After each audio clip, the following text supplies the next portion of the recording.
Les maths. Je sais pas vous, mais ça a jamais été ma passion.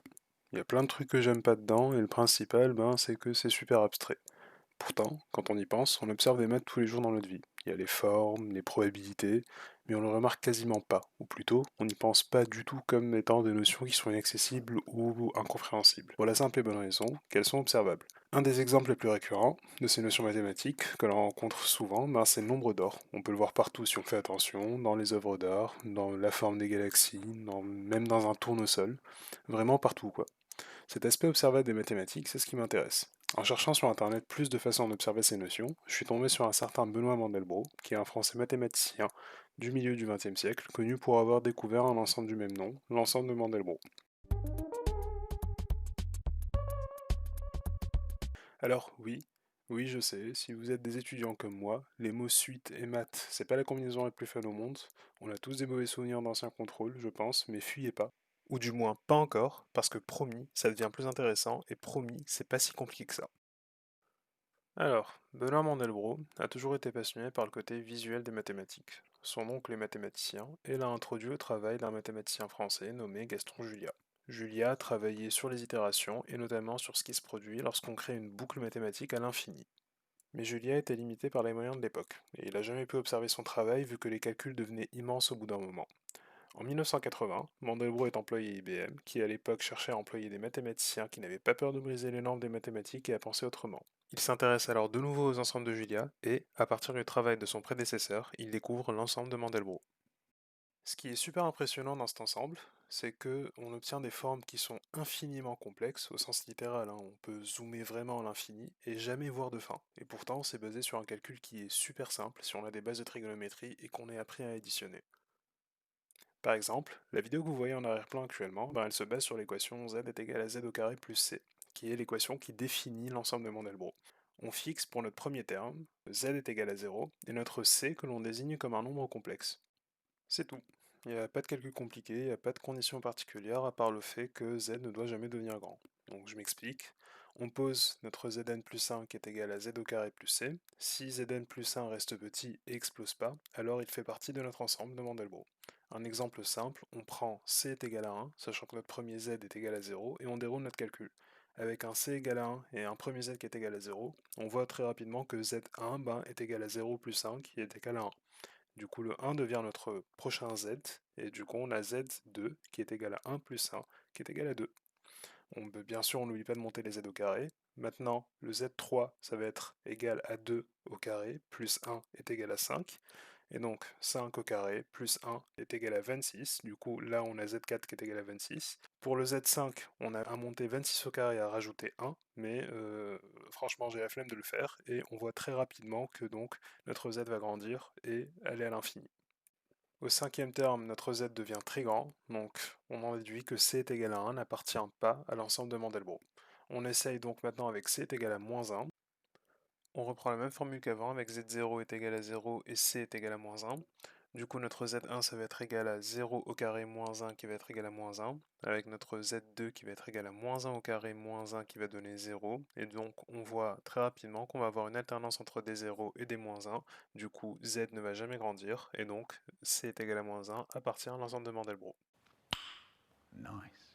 Maintenant, ce qu'on peut faire, c'est répéter ces calculs en appliquant les conditions qui sont que z ne doit jamais faire boom pour tout c. Calcul.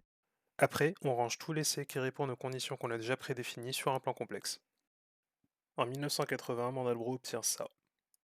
Avec les ordinateurs et la technologie d'aujourd'hui, on a plutôt ça. Donc vous pouvez imaginer que ça fait beaucoup de calculs, et des calculs même qui sont à l'infini, ce qui explique qu'on a pu réaliser les premiers schémas de cette suite qu'à partir du développement des premiers ordinateurs et des ordinateurs relativement puissants. Au passage, pour montrer à quel point ces calculs sont importants, les deux vidéos que j'ai choisies en arrière-plan sont d'environ 40 secondes chacune, et j'ai mis environ 10 heures à réaliser un rendu image par image. 10 heures où mon ordinateur était à l'agonie parce qu'il a dû fonctionner à plein régime. Maintenant, on va voir la corrélation entre l'ensemble de Mandelbrot et une des suites les plus connues, donc qui est la suite de Fibonacci. Donc la suite de Fibonacci, c'est pas compliqué, on commence avec 0 et 1 comme les deux premiers termes, et on déroule en faisant la somme des deux précédents termes. Donc ça donne 0, 1, On fait la somme de 0 et de 1, ça va donner 1. On fait la somme de 1 et 1, ça va donner 2. On fait la somme de 2 et 1, ça va donner 3, etc., etc., etc. Donc on va avoir 3, 5, 8, 13, etc. Si on reprend notre ensemble de Mandelbrot, on peut avoir un premier réflexe en se disant bah ça n'a absolument rien à voir avec la suite de Fibonacci. Pour Fibonacci, on a une somme de termes consécutifs, alors que chez Mandelbrot, c'est des cercles bizarres avec des bulbes à l'infini qui n'ont pas l'air d'avoir de sens.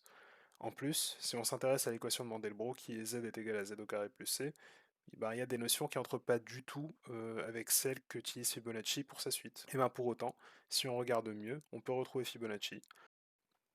Alors, comment est-ce qu'on peut retrouver Fibonacci?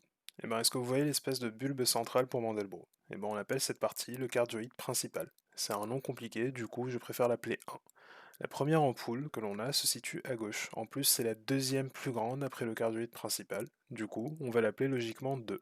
Maintenant, si on fait attention, on peut voir que les chiffres choisis ne sont pas assignés au hasard. On aurait pu appeler le premier cardioïde 0 et le deuxième 1, mais ça n'aurait pas été logique. En effet, on a des chiffres qui correspondent aux directions possibles que l'on peut prendre via les antennes. Les antennes, c'est les mandibules que l'on voit et qui dépassent des composantes hyperboliques. Oui, c'est encore un nom compliqué, mais c'est globalement pour décrire les bulbes qui sont autour du cardioïde principal. Donc, vu que ce dernier possède pas d'antenne, on peut dire qu'il ne mène à aucune direction, qui est donc une direction en soi, et donc on lui assigne le chiffre 1.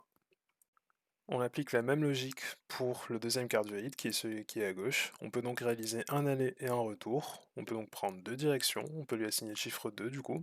Si on regarde le troisième bulbe plus grand qui est situé tout en haut et que l'on compte le nombre de directions des antennes, on obtient trois directions différentes, et ainsi de suite. Et donc petit à petit, on se rend compte que l'on retrouve le schéma de la suite de Fibonacci, mais avec les bulbes et les antennes. De façon générale, pour trouver le terme de la suite de Fibonacci, il faut prendre les deux plus grands bulbes qui se suivent et faire la somme de leurs antennes.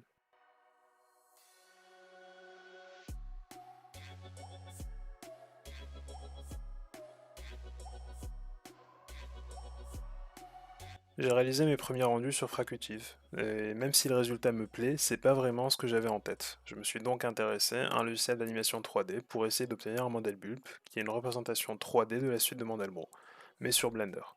J'ai jamais utilisé Blender, mais la simulation et l'animation 3D m'ont toujours intéressé, donc j'ai un peu appris les bases de Blender pendant mon temps libre, en dessinant quelques trucs et en faisant des animations originales, pour comprendre un peu le fonctionnement du logiciel. Mais pour la création d'un Mandelbulb, il fallait surtout s'intéresser aux nodes sur Blender et reproduire l'équation mathématique d'un Mandelbulb en choisissant les bons paramètres pour mieux visualiser la forme que l'on obtient.